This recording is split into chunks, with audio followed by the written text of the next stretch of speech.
สาธุเด้อกราบนมัสการพระพุทธเจ้าปะเทระโนเทระผู้เป็นสงฆ์ผู้ทำลงธรรมะพระศาสนาเอาไว้ให้ยังสีเรื่องเยี่ยมมีข้าเจ้าใส่ซองเสียงสีทองส่องแก้มเห็นแล้วสว่างตาสีเรื่องนี่นะหากว่าแม่นแนวใดเป็นสีของอารมณ์ใจแห่งสาพนุเจ้า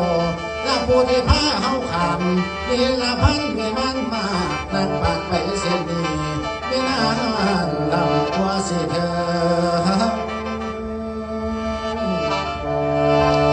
เลี้ยวคำมาบุญบุญนี้บ่มีแผ่นปันแยกก็หันแยกบอกได้คือไม่เจ้าพาขามและคำมาบุญบุญนี้บ่มีขายน้ำตลาดหน่อยตลาดใหญ่ตลาดแห้งและเศร้าเขาขายแค่แต่สิ่งของรายผู้ที่โลของพี่น้องเสียหายเหตุแต่ทำเอาการทำบุญทำนั้นนับเป็นบุญที่เฮาได้กระใจมาใส่ท่านเอาหน้าพระตัวกาเที่ยวยอมใจการทำทานใจบอกหอกไม่นอนอมจังมาทานเที่ยวเปรียบเทียบเข้ามาเราเพิ่นมาบุญนี้บุญนี้คือขุมทองก่อนใจขโมยลักบ่ได้ตายเร็วก็จะเอาเพิ่นจะมาขั้นสิบเยี่ยวทั้งเอิญให้หาหงมาบังหัวขั้นสิบเยี่ยวทั้งไก่ไทยผมให้เรียบไว้และขั้นสิบไอ้ร่างหนาให้เอาบังยิ่งใหญ่ใส่หน้าใบสาเลี้ยวจังคอยไปและบังจิ้งใหญ่เพิ่นว่าไม่ไกลแก่ตัวเฮาการทำบุญทำทานนับว่าบุญที่เฮาได้และใจมั่ใจท่านเอาหน้าพระตัวกระเดียวนและการนำเทินใจดวงพร้อมไปนอนจากบ้าน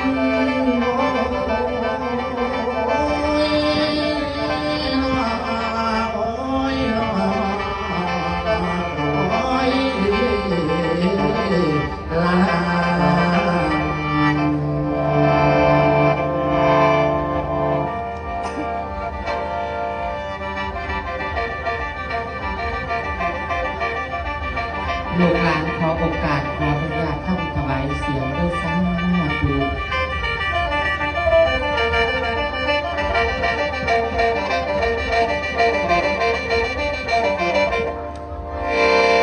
ฟังเด้อพวงสมเสื้ออีสานเฮาพี่น้องเก่าอย่าได้ไหลละทิมของเขาอีกเดิมผู้แปลงไว้ประเพณีต่อสืบจาฮีเพื่อนเมืองบ้านตั้งแต่ละนั้นยังแต่ของโบราณสิเสียมสูญเสียสิ้นหายสูญเสียงเบิดไปหอดนักปราชญ์คนผู้ฉลาดผู้มีหน่อยบ่หลายใต้ลงไปกันเลยจ้อยบอกคอยหาเพื่อเอาให้สิสาวสืบคนแปลงเลื่อนภาคมีทา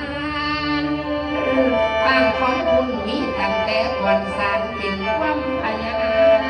เบาสาวมาทรงเย้ยเดี๋ยวนี้เสยเสาไว้ไล่วางหินประมาทถือว่าของผู้เฒ่าความเบาเก่าสมัยเศร้านิยมเลิกใส่ยีดเก่าของหลังลืมประเพณีพอเพียงเอาเดิมพุนเอาเด้อพอข้าวเร็วเดินไปเสดียงเดียงเดียงเดียงอะเดียงอะเดียงเดียงเดียงเดียงเดียงเดียงอะเดียงอะเดียงเดียงเดียงนี่ผู้น้อยกำเพียงผู้เดินเลี้ยงแก่แก่น้อยอ่อนแอนน้อยอ่อนแอนละไปแก่แก่พี่กันนี่คงผู้นี้ก่อนสิอ่อนแอนเพียงพอฉันว่าตัวน้องมีนอนเกี่ยวยังไม่มีใครเกี่ยวคิดจะมาเป็นแฟนคิดไปนั่นละบาทและเส้นค่าขยะเป็นแฟนเชิญพี่มาจับจองได้แต่มองดูเดือนดาวเด่นได้แต่มองดูเดือนดาวเด่นพระจันทร์วันเพ็ญสวยเด่นน้ำตา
อกระต่ายน้อยหมายความดวงจำ